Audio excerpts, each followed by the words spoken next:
दशानन लंकेश रावण पधार रहे हैं।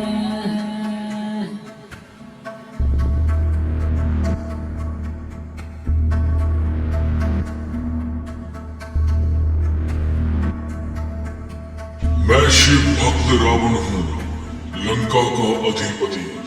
मेरे चरणों में देवता भी थर्राते थे। मेरे शौर्य से त्रिलोक भी कांप उठता था। मैंने 10,000 साल तक ब्रह्मा की तपस्या की। ब्रह्मा ने प्रसन्न होकर मुझसे कहा, मांग जो चाहे वो मांग। मैंने कहा, हे प्रभु, मुझे देवता, दानव, गंधर्व, यक्ष और राक्षसों से अजय बना दीजिए। कोई मुझे मार ना सके। ब्रह्मा जी ने वरदान दिया, तथास्तु, अब तुम उन सभी से अजय रहोगे। स्वर्ण नगरी लंका के लिए मैंने अपने भाई कुबेर से युद्ध किया और उससे सोने की लंका और उसका पुष्पक विमान भर लिया।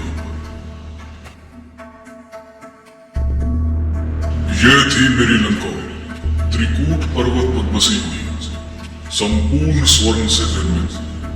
यहाँ के प्रत्येक महल, स्तंभ और द्वार सोने की आभा से चमकते थे। स्वर्ण द्वारों पर यक्ष और राक्षस पहरा देते हैं। महल की ऊंचाई ऐसी थी मानो आकाश को छूने को तत्पर हो। ये लंका केवल एक नगरी नहीं, अपितु देवताओं के वैभव को भी पीछे छोड़ देने वाला स्वर्ग था। मेरा पुष्पक विमान मन की गति से उड़ान भरता था। मैं अपने विचार से ही पुष्पक को सूक्ष्म और बड़ा कर सकता था। एक बार मैं पुष्पक में बैठकर हिमालय के ऊपर भ्रमण कर रहा था। मुझे भगवान शिव और उनके गण कैलाश पर दिखाई दिए।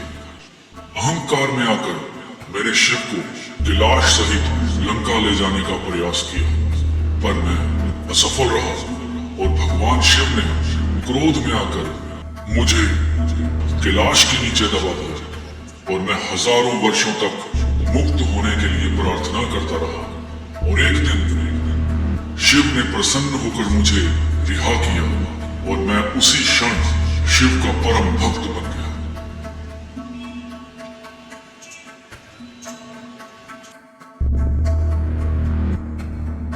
मैंने रुद्र वीणा से शिव की तपस्या शुरू की और शिव तांडव स्तोत्रम का निर्माण किया।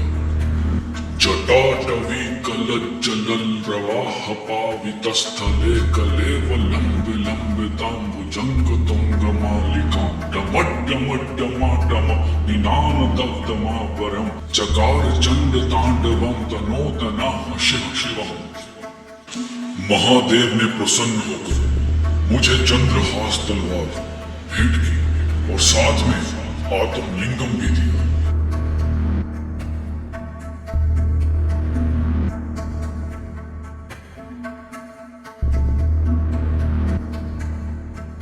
मैं चारों वेदों का ज्ञाता था। मैंने रावण संहिता, उड़ीस महातंत्र, कुमार तंत्र, अर्क प्रकाशम, नाड़ी प्रकाशम और कई अन्य ग्रंथों को रचा। मैं राक्षस भी था और महापंडित भी। महारानी मंदोदरी पेट से थी और एक दिन मेरी सभा में मुझे मेरे ज्येष्ठ पुत्र के धरती पर आने की सूचना मिली। मैंने अपने ही ज्ञान से मेघनाथ के जन्म लेने से पहले उसकी कुंडली का निर्माण किया और सभी ग्रहों को मेघनाथ की कुंडली में 11वें घर में बैठने को कहा। अगर सभी ग्रह 11वें घर में बैठ जाते तो मेघनाथ आज अजर अमर हो जाता। सभी ग्रह मान गए और उन्होंने 11वें घर में अपना स्थान ले लिया, पर शनि 12वें घर में जा बैठा। मैंने गुस्से में आकर शनि श्रेणी से युद्ध किया, उसे अपनी लंका में लाकर बंदी बना लिया।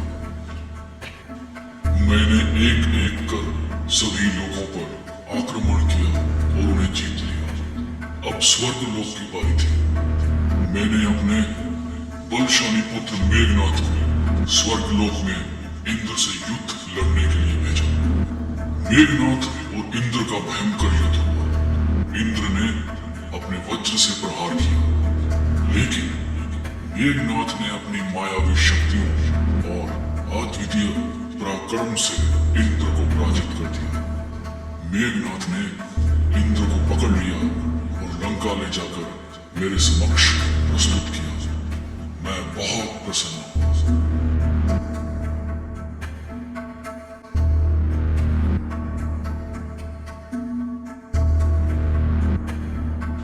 इंद्र को हराने पर संपूर्ण जगत में मेघनाथ को इंद्रजीत कहा जाने लगा।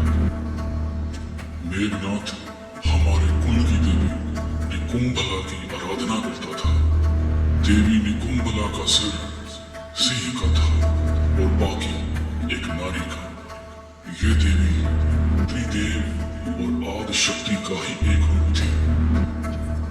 देवी की पूजा से मेरे पुत्र इंद्रजीत ने कई सिद्धियों को प्राप्त किया और माया का ज्ञान लिया।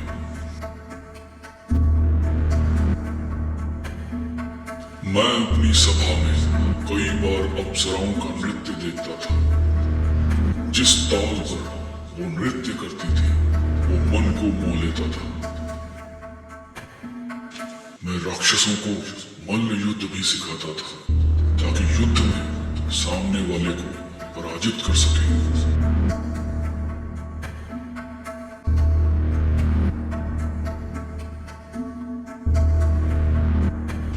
मेरा भाई कुंभकर्ण अति बलशाली और पर्वत के समान था। उसे भी इंद्र आसन चाहिए था। जब ब्रह्मदेव ने कुंभकर्ण को वरदान मांगने को कहा, माया ने अपनी चाल चली। कुंभकर्ण ने इंद्र आसन की जगह निंद्र आसन बोल दिया और ब्रह्मदेव ने मेरे भाई को 6 महीने सोने और 1 दिन जागने का वरदान दिया।